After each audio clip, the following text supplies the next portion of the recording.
Save $1 on imported iceberg lettuce, only $1.99 each. Save $2 on fresh Atlantic salmon fillets, $16.99 per pound. Save $2.40 on select varieties of ShopRite lactose-free milk, only $3.99 for a 64-ounce carton. Package 4 double rolls, Charmin Ultra Soft or Strong Toilet Tissue, $4.99. Save $3 on Essentia purified water, $11.49 for a 6-pack of 1-liter bottles. Have a happy and safe Heroes Day holiday from the Marketplace family. You can count on us.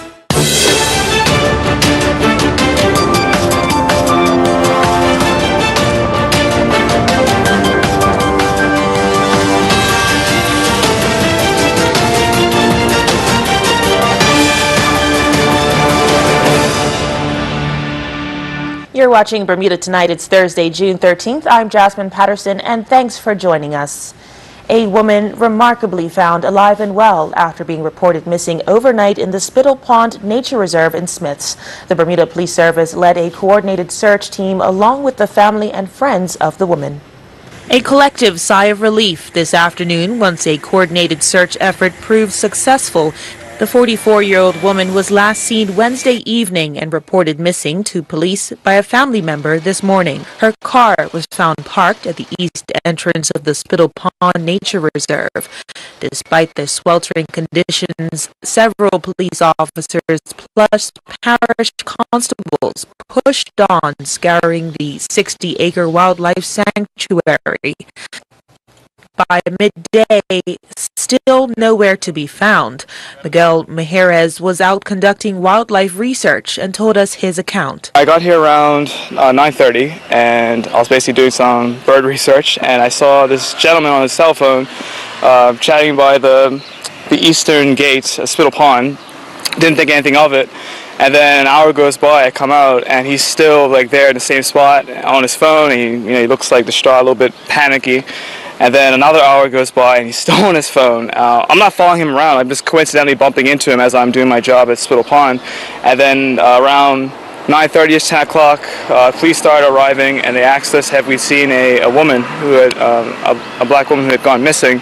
So I told them I hadn't seen anybody, but yeah, that's pretty much what I saw, really. Drone operator Brandon Morrison, who is also president of the Bermuda Aerial Drone Flyers Association, was also called upon for assistance in the search effort.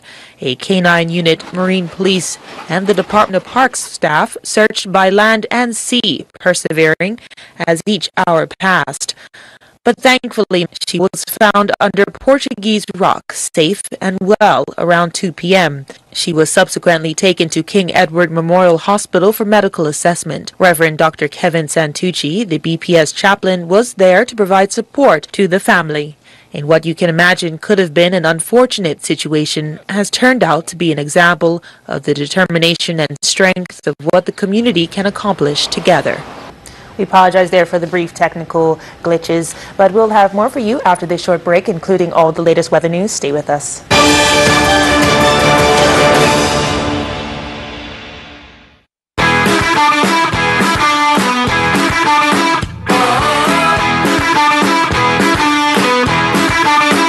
Every home tells a story.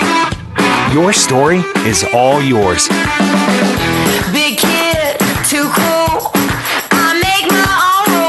Wherever you live, whatever your style, express yourself. My style says what's up, don't wanna ever grow up. So many styles to help tell your story and create your unique dream home. We're gonna stand out, break away from the crowd. Start shopping for furniture at U.S. prices today. Lifestyle Furniture is Bermuda's newest furniture store and is proud to be the home of the #1 furniture company in the world, Ashley Furniture. Visit lifestylefurniture.bm or stop by our showrooms today. Lifestyle Furniture, this is home. 4K ready box, cloud DVR storage, more local channels on every device in your home. Get more with FiberWire TV. Sears is Bermuda's largest home appliance store with over 200 appliances in our showroom. We have refrigerators and freezers, gas ovens and electric ranges, washers and dryers. Sears has a wide selection of craftsman's tools and accessories, Beautify your home with our lawn and garden tools. We have everything you need for outdoor entertaining. Located at 41 Victoria Street, Sears is open Monday through Saturday from 9 a.m. to 7 p.m. Sears, reliable delivery, quality service, and everyday low prices.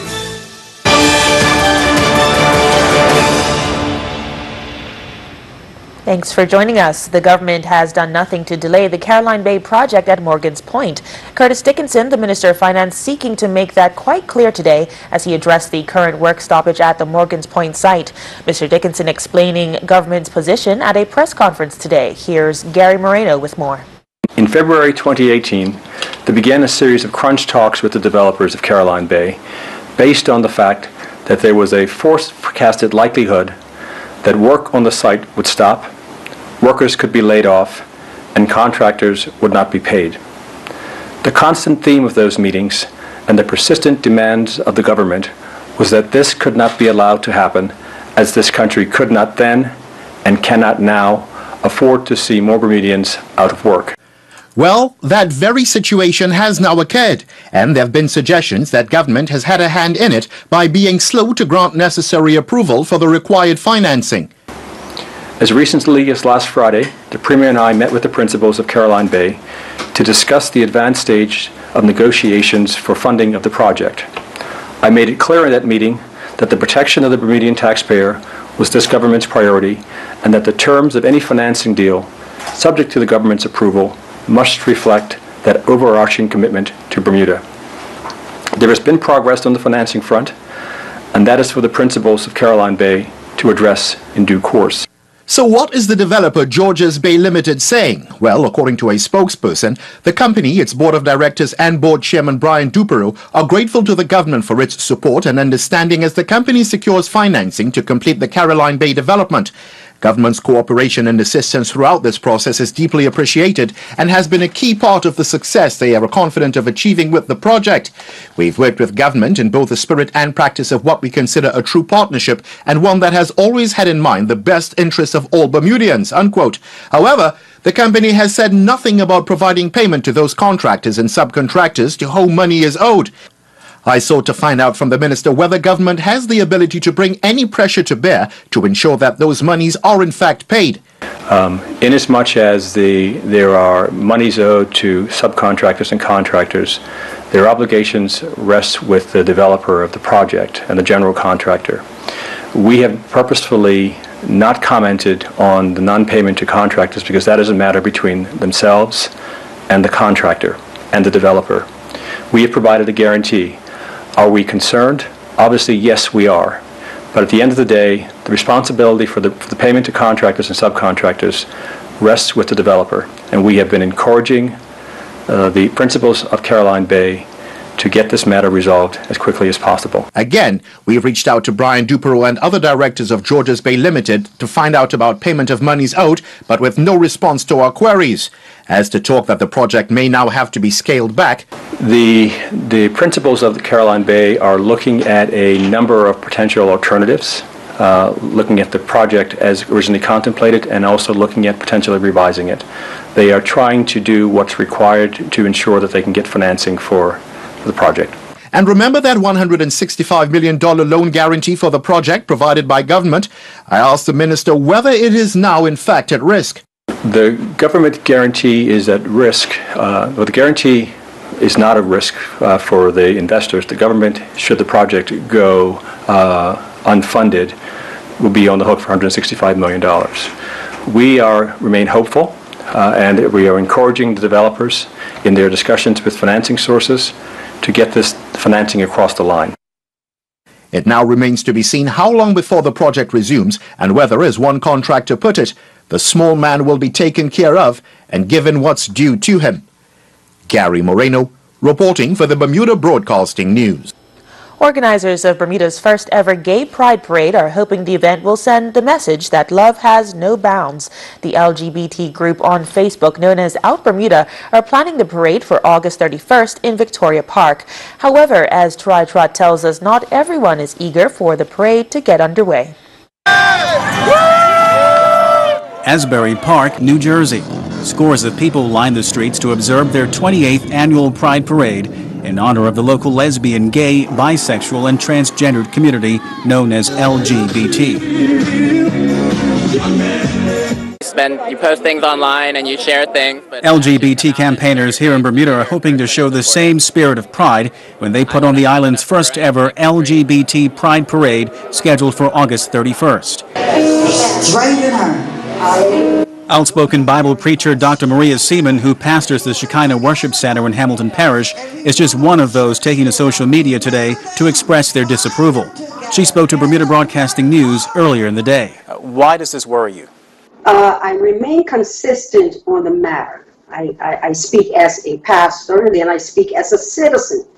And I do not believe that the beliefs, the culture of the LGBT community is that which is preferred, that which is accepted by the broader community.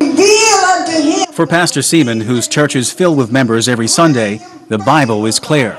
Now, as a pastor, there is no sin, I don't care what it is, that I would encourage anyone to take pride in. She hits back at the slogan of the LGBT community, who feel strongly that love is love. You know, I could talk to a number of people that loved someone before, they don't love them now. Love is not love. The only love I believe in is God's agape love. However, well-known activist Tony Brennan takes another view.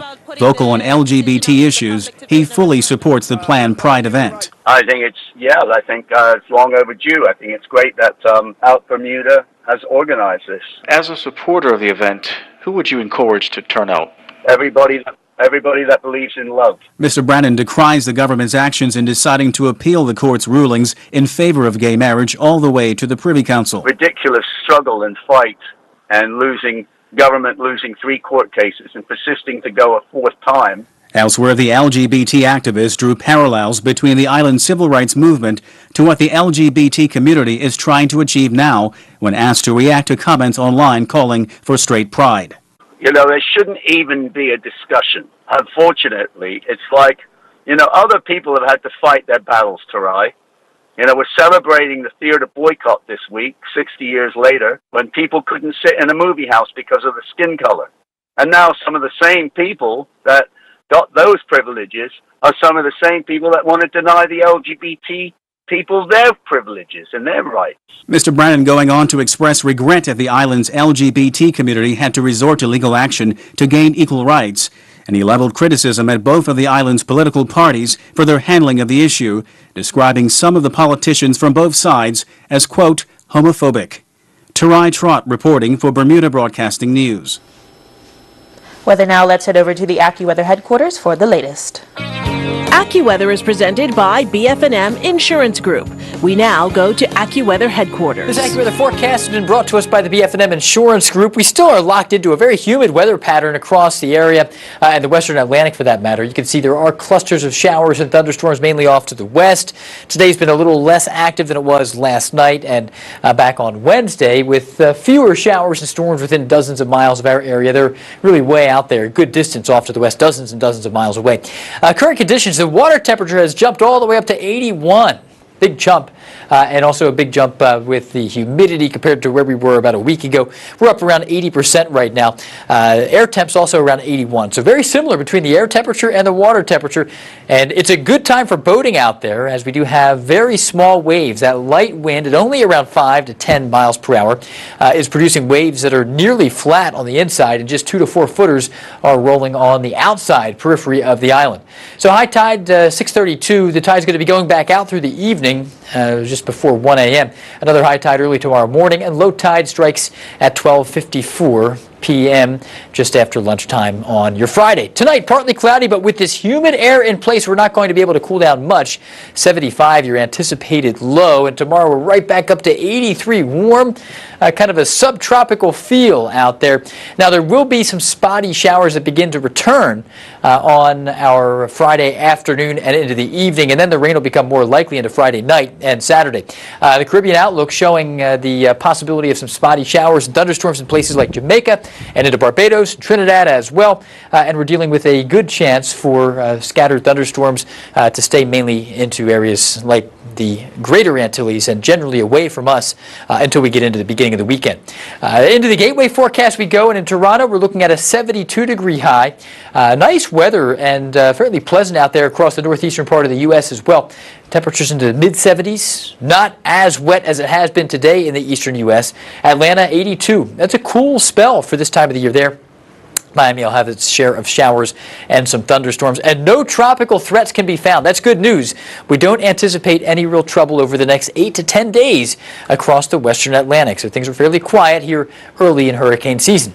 The extended forecast, again, we have those spotty showers on Friday evening, a good chance for rain Friday night and Saturday with maybe even a rumble of thunder or two built in to these showers on Saturday. Sunday, we're still holding on to the damp weather, spotty showers, kind of unsettled. The winds are only going to briefly blow from the north, so we're not going to get a big cool down. We're going to be dealing with temperatures still in the low 80s, even behind the system, and we never get that refreshing drop in humidity, so the overnight lows stay in the low to mid 20s as well. We're going to send it back to you. AccuWeather was presented by BF&M Insurance Group.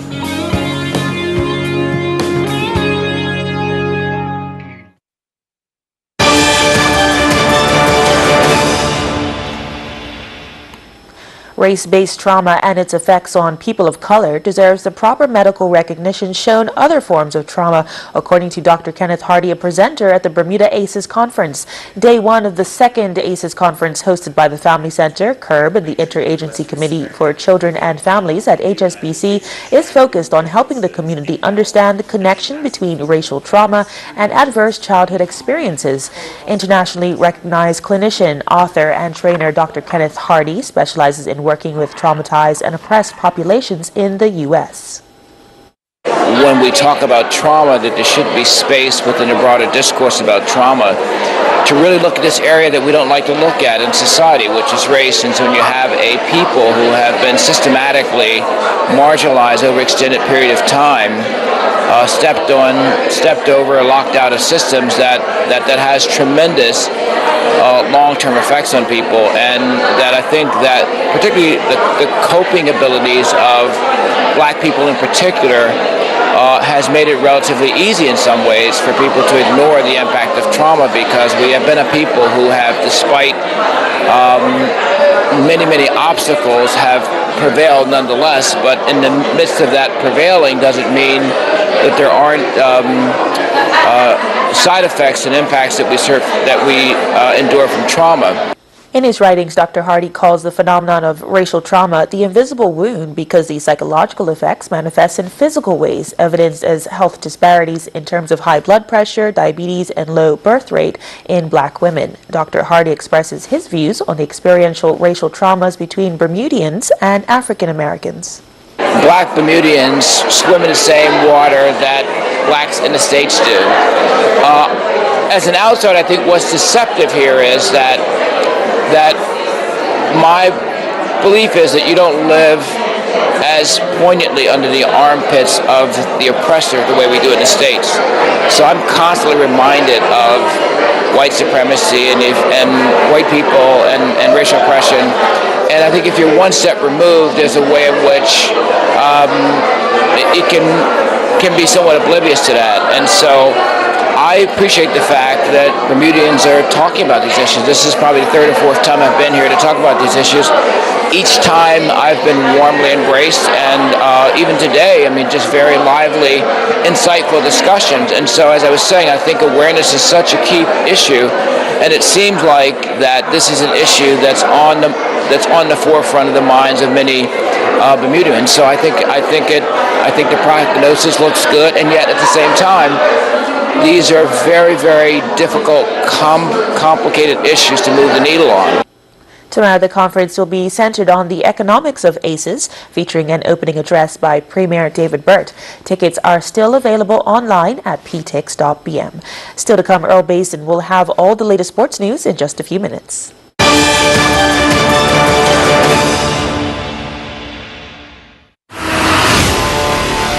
K Ready Box, Cloud DVR storage, more local channels on every device in your home. Get more with FiberWire TV. Cal is back. He's been hearing about open internet and wonders if it applies to Bermuda. The short answer is yes.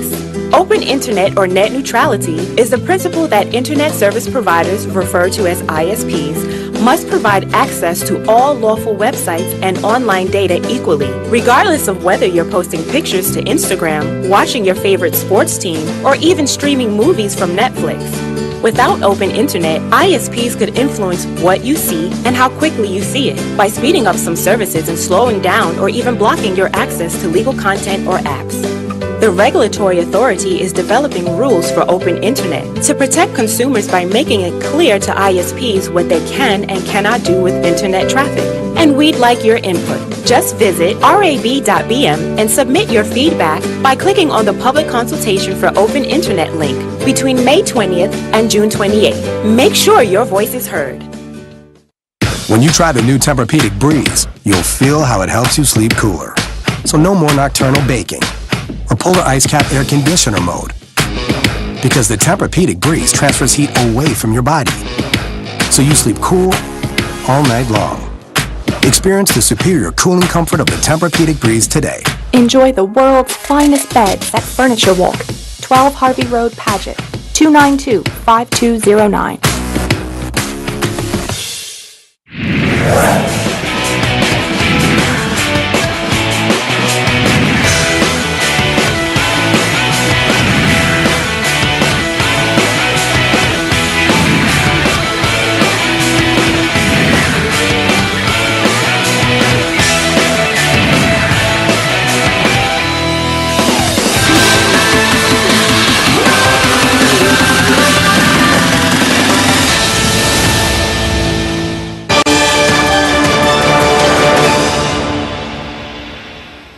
Turning to sports, Earl Basden has touchdown in San Jose, Costa Rica, ahead of the CONCACAF Gold Cup showdown between Bermuda's Gombe Warriors and Haiti this Sunday, June 16th.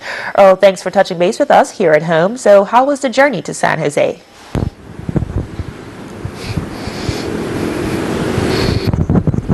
Well, Jazz, it was a bit of a challenge after leaving Bermuda at 9:15 yesterday morning, and then getting into Miami, and then having to catch 8:15 flight to Costa Rica, which actually was 11:15 Bermuda time. Arriving here, customs held us up for a little while because there were 5 other Bermudians on the flight, didn't recognize passports. It became a challenge, but some 45 minutes later, we were through and off to our respective hotels. Just here today, spending time with the national team in preparation for Sunday's match against Haiti. Well, the team are currently right now putting those final touches. They have a training session as we speak. I'm at the stadium where the match will take place on Sunday. Earlier today, I got a chance to catch up with the captain of the Bermuda team, Dante Levrock. Yeah, it's going well. We came down early, getting used to the climate. It's hot and humid down here. Been working very hard. We had a double session yesterday. Been about tactics a bit, touching on things, fine-tuning things. The atmosphere around you. Everyone's ready to play now. It's never easy just training everyone with us. Just play the game. So I'm looking forward to Sunday. Yeah, I'm feeling good. Obviously coming back from my concussion, I was lacking a bit of fitness, and getting that 90 minutes rest I had was important for me. And now, getting the training down here, getting used to the climate, obviously being in Ireland, is any benefiting me. So I feel ready for Sunday as well. Well, Jazz, yeah, it's all systems go now. We're down to 3 days before the kickoff of the inaugural event for Bermuda in the Gold Cup, and we're just hoping that the team respects it and does well on the day. So with that, we go to the rest of tonight's sports, as it was Wednesday night sailing that gets underway inside the Hamilton Harbor and finishes in the harbor. 25 boats went to the start line for race day 8. Air Force was the first boat to cross the line. They clocked a time of 1:03.08, and with their corrected time of 59.11, saw them finish first on the night. Back in Black was the second boat to cross the line. They clocked a time of 1:05.49, but with their corrected time of 1:01.42, saw them finish third. Smokin' was clocked at a time of 1:06.23, and with their corrected time of 1:01.22, saw them finish second on the night. Solana 2 finished fourth on the night with a corrected time of 1:02.05. This after crossing the line at a time of 1:13.03. the Mayhem rounded out the top 5 finishers with a corrected time of 1:02.07. What a debut year for Padraig O'Shaughnessy with the Massachusetts Marlborough Rugby Club. They were crowned second division champions and secured promotion to the Dutch men's first division. The Marlboroughs compete in the Netherlands Rugby Union. Last year, they were promoted from the third division and enjoyed a successful start to life in the second division, getting promoted. The Bermuda Basketball League continued inside the Bermuda College Gymnasium with a doubleheader that produced 241 points on the night. Game 1 saw the Southampton Wolfpack defeat the Warwick Rimrockers 68-59. Macau Glasgow led the Southampton Wolfpack with 18 points, 8 rebounds, 3 assists, and 2 steals, while Gerald Smith scored a game-high 29 points for the Warwick Rimrockers to go along with 3 rebounds, 5 assists, and 2 steals. Game 2 was closer with Hamilton City Twisters edging the Pembroke Skyforce 58-56. Tajoa Riley scored a game-high 23 points to lead the Hamilton City Twisters, while he also had 6 rebounds, 5 assists, 6 steals, and 1 block shot. Bryce Gonzalez led the Pembroke Skyforce with 15 points, 10 rebounds, and 3 steals. Despite losing 1-0 to the West Virginia Power at the Appalachian Power Park, Adam Hall and his Delmarva Shorebird teammates still clinched the South Atlantic League Northern Division's first half championships thanks to second place Greensboro's 2-1 loss to Hickory. I'm Earl Baisden with Bermuda Broadcasting Sports. Back to you in the studio, Jazz.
Jasmine Patterson's wardrobe and makeup.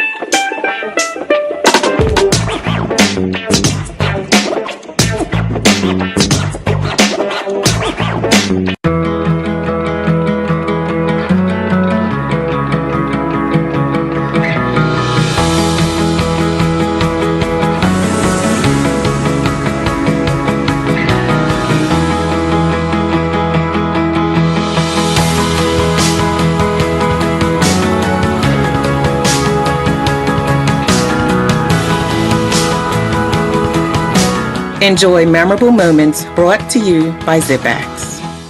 You can count on us. Grill with USDA fresh boneless ribeye steaks, $19.99 per pound. Whole red ripe seedless watermelons, $14.99 each. Freshly baked hamburger or hot dog rolls, $3.99 for a package of 8. Select varieties of 59-ounce cartons of Minute Maid punch drinks, $3.99. New 7.5-ounce box Bubby's Hawaiian Mushi Premium Ice Cream, $8.49 for select varieties. Visit our website at www.marketplace.bm for more Superheroes holiday specials.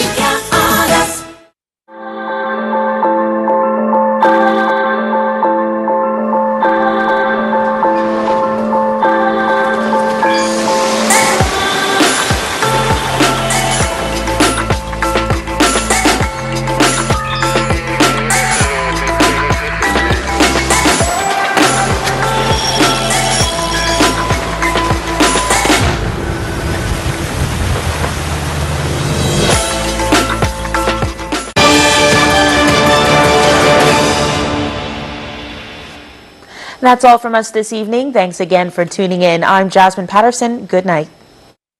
Jasmine Patterson's wardrobe and makeup is provided by Gibbons Company.